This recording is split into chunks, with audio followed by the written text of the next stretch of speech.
नमस्कार दोस्तों, आप देख रहे हैं जॉय टॉक्स और मैं हूं आपका दोस्त सकल ज्वानी। और बात कर लेते हैं रियल एस्टेट में इन्वेस्टमेंट किसको करना चाहिए किसको नहीं करना चाहिए। सबसे पहली बात तो होनी चाहिए कि देखिए डिफरेंट टाइप के असेट्स होते हैं।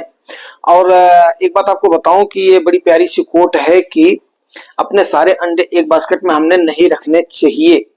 डिफरेंट डिफरेंट बास्केट में डिफरेंट डिफरेंट असेट हमारे होने चाहिए। अब रियल एस्टेट पे हमारे यहाँ पर सबसे पहले बड़ी पुरानी प्रथा थी कि गोल्ड में, रियल एस्टेट में तो गोल्ड वगैरह की बातें तो हमने ऑलरेडी करी हुई है आपसे, लेकिन रियल एस्टेट की बात हमने आज तक आपसे नहीं करी है। सबसे पहली चीज तो एक बात बता दें कि रियल एस्टेट जो होता है ना, वो एक ऐसा होता है कि कभी भी आपको नुकसान नहीं देता है, हमेशा ऊपर ही जाता है। बात सही है। अब रही बात ये दीगर है कि आज के जमाने में, इस मॉडर्न जमाने में कितना प्रॉफिट देता है कितना नहीं देता है, ये देखने वाली बात है। इस पर चर्चा करते हैं। सबसे पहली चीज तो देख लेते हैं कि आखिर में रियल एस्टेट में निवेश किसको करना चाहिए और रियल एस्टेट के निवेश से किसको बचना चाहिए। ठीक है, दो फैक्ट्स हैं। अब आप बोलेंगे कि किसको करना चाहिए किसको नहीं करना चाहिए, बड़ी ही कंट्रोवर्शियल ये बात हो रही है।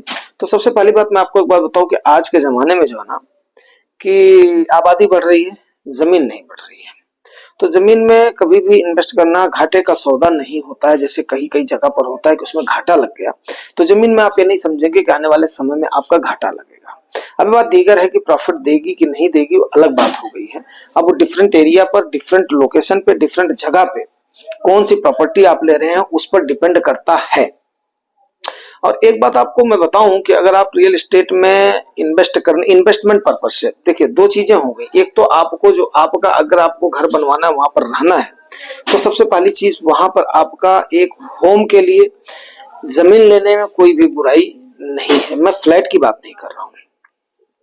तो आप अपने होम के पर्पज के लिए, जहां पर आप अपने बच्चों के साथ, आप अपने आने वाले जनरेटर के साथ आप वहां पर रह सकते हैं, तो उसको लेने में बुराई नहीं है। लेकिन अगर वही निवेश के लिहाज से इसको देखा जाए तो इस पर लेटर चर्चा करते हैं। सबसे पहली बात आपको एक बात बताएं कि अगर आपको रहने के लिए ले रहे हो, वहां पर आपकी लोकेलिटी अच्छी है, हर चीज वहां पर है।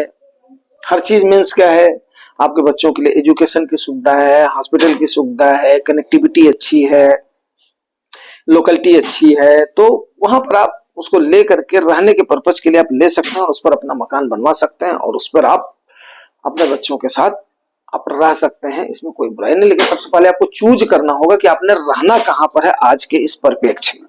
ध्यान से सुनिएगा ये, क्योंकि ये इतना इजी मैटर नहीं है कि अगर इस पर वीडियो बन रहा है तो कम से कम यही एक ध्यान से सुनने वाला मैटर है। रही बात अगर आप निवेश के पर्पज के लिए कर रहे हैं, तो सबसे पहली बात ये हो जाएगी कि आपका वहां पर दो तीन चीजें आपको देखनी पड़ेगी। अगर आपके पास ब्लैक मनी है तो आपको आंख मूंद करके रियल एस्टेट में निवेश करना चाहिए, लेकिन वहां पर दो तीन चीजें आपकी होनी चाहिए। एक तो आपकी मसल्स पावर्स कितनी है। खास करके यूपी में मैं आपको बताऊं कि जमीनों पर अवैध कब्जा वगैरह काफी हो जाता है, रास्ते वगैरह का विवाद हो जाता है।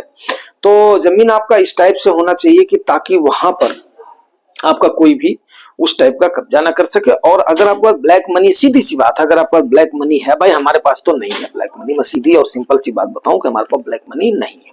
लेकिन खास करके डॉक्टर हो गए, वकील हो गए, या सरकारी पैसे के मुलाजिम हो गए, तो उनके पास होती है भाई ब्लैक मनी। ओबियसली ओबियस सी बात होती है। खास करके मैंने किसी पिक्चर या मूवी में देखा था कि वो बोल रहा था, एक अपने किसी सुपीरियर को कोई बोल रहा था कि बोला हम लोग तो मोम के जैसे होते हैं, जैसा हमारा सुपीरियर चाहता है हम वैसा कर लेते हैं। तो ऐसा भी होता है। तो वहां पर ब्लैक मनी उनके पास क्यों नहीं होगा। डॉक्टरों का आप जानते ही हो कि वो प्रैक्टिस के साथ साथ दूसरे दूसरे दूसरे हॉस्पिटलों में भी टाइम देने लगते हैं। वकीलों का, जजों का, बाकी लोगों का आप जान ही रहे हो। तो इसमें कोई कहने वाली बात तो है नहीं, ये अपना भारत है। आप कोई इस पर ये नहीं ले लेना कि हमारे ऊपर ऐसा आरोप लगा दिया है। ऐसा कोई आरोप लगाने का वो नहीं है, लेकिन किसी के पैसे को हमने हमारे कहने का मतलब वो नहीं है। जो सच है सच को बताना होता है। अब ये नहीं कि हमारे ऊपर मानहानि का दावा कर दो आप लोग। अगर किसी को ठेस पहुंची है तो मेरा वो मकसद नहीं है, लेकिन सच्चाई को लाना तो हमारा मकसद है।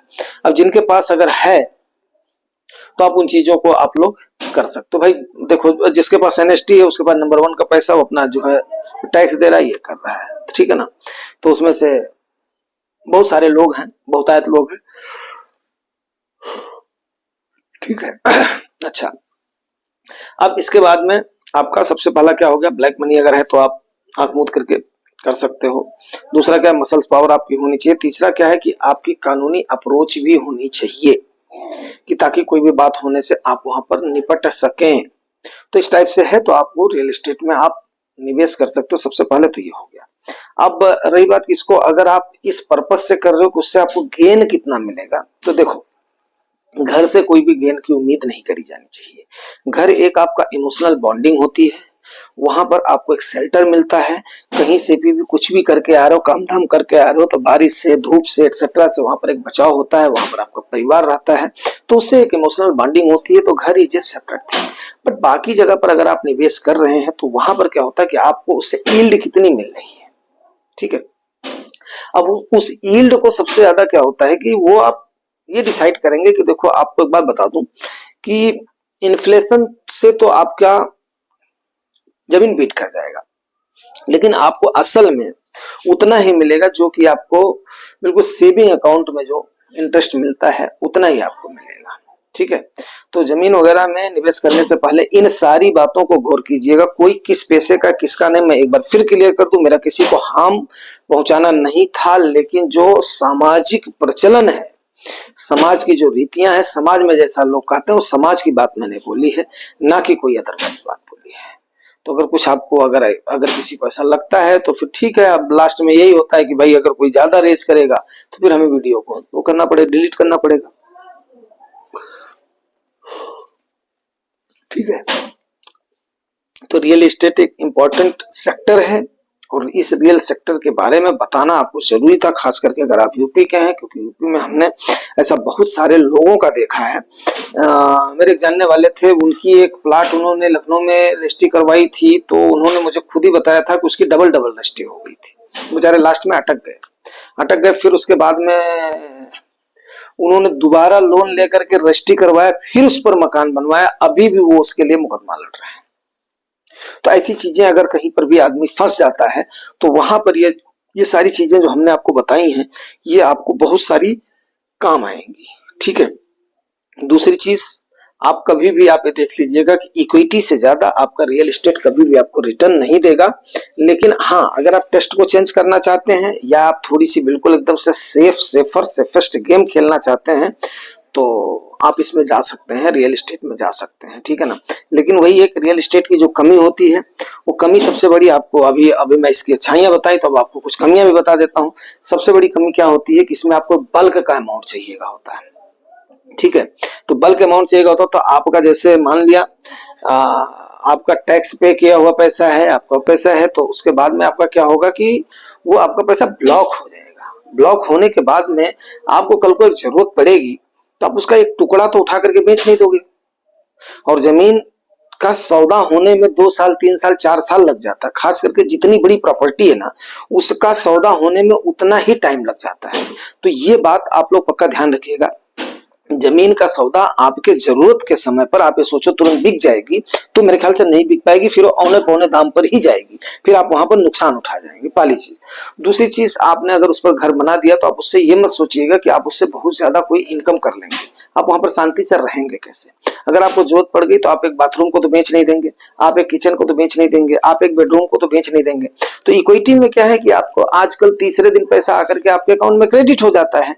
तो इक्विटी वर्सेस जो रियल एस्टेट है, अगर इसकी कंपैरिजन करें तो रियल एस्टेट की अपनी एक अलग महत्वता है और वहीं पर ही आपके इक्विटी की अलग महत्वता है, वहीं पर ही गोल्ड की आपके अलग महत्वता है, वहीं पर ही आपके सेफ जो इंस्ट्रूमेंट्स होते हैं उनकी अलग महत्वता होती है।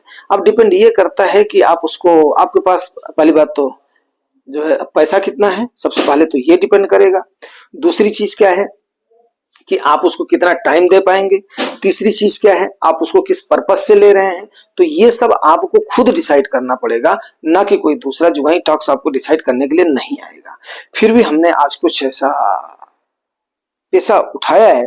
देखो, नोबल पैसे भी हैं, अगर इनका एक बार फिर मैं क्लियरिफाई कर दूं कि मेरा किसी को भी आहत करने का इरादा नहीं था। हर सिक्के के 2 पहलू होते हैं। अगर एक सिक्के को देखा जाए तो सबकी अपनी अपनी इंपॉर्टेंस है, सबकी अपनी अपनी इंपॉर्टेंस है, लेकिन वहीं पर ही अगर देखा जाए तो दूसरे सिक्के के जो हैं वो पहलू भी दर्शाना, अगर आप एक सोशल मंच का इस्तेमाल कर रहे हो तो कहीं ना कहीं उस बात को उठाना या कहना जो कि रियलिटी है वो भी एक मतलब होता है, उसको जैसे बोलते हैं ना आईना दिखाने के जैसा, तो एक आईना के जैसे होता है। तो इसको कोई भी उस परिप्रेक्ष्य में नहीं लेगा बाय मेहरबानी, ठीक है ना। ये खाली एक लोगों को सिर्फ और सिर्फ ये करने का कि हाँ इन लोगों का आप देखिएगा कि तो ज्यादा करके निवेश इनका ही मिलता है, कहीं पर भी देखिएगा।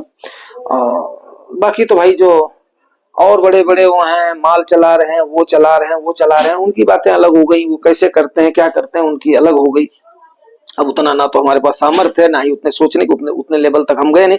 जो हमारा सामाजिक तजुर्बा है, जो हमारा इसका तजुर्बा है, उसको मैं आप लोगों से शेयर करता हूं और उसको बताने की कोशिश करता हूं। तो इसमें प्योर मेरे अपने ओन थॉट्स हैं, ये किसी को निवेश के लिए सलाह नहीं, ये केवल एजुकेशन पर्पज के लिए है, ताकि समाज को वो आईना भी दिखाया जाए कि हाँ ऐसा होता है। और वो लोगों को थोड़ी एक समझ होनी चाहिए। वो बात होती है ना कि यार कहीं पर जब आदमी को ठोकर लगता है तब उसको समझ में आती है, या तो कोई आदमी राह दिखाता है। तो भैया मैंने जितनी मेरी समझ थी मैंने राह दिखाने की कोशिश किया है। उम्मीद करता हूँ कि जानकारी आपको ठीक लगी होगी तो अपना प्यार दुलार जरूर बनाए रखना। और थोड़ा आज मैंने कुछ ज्यादा ही बेबाकी से बोल दिया है, तो उसके लिए अगर किसी की भावना को ठेस पहुंचता है तो प्लीज माइंड नहीं करना। Thank you.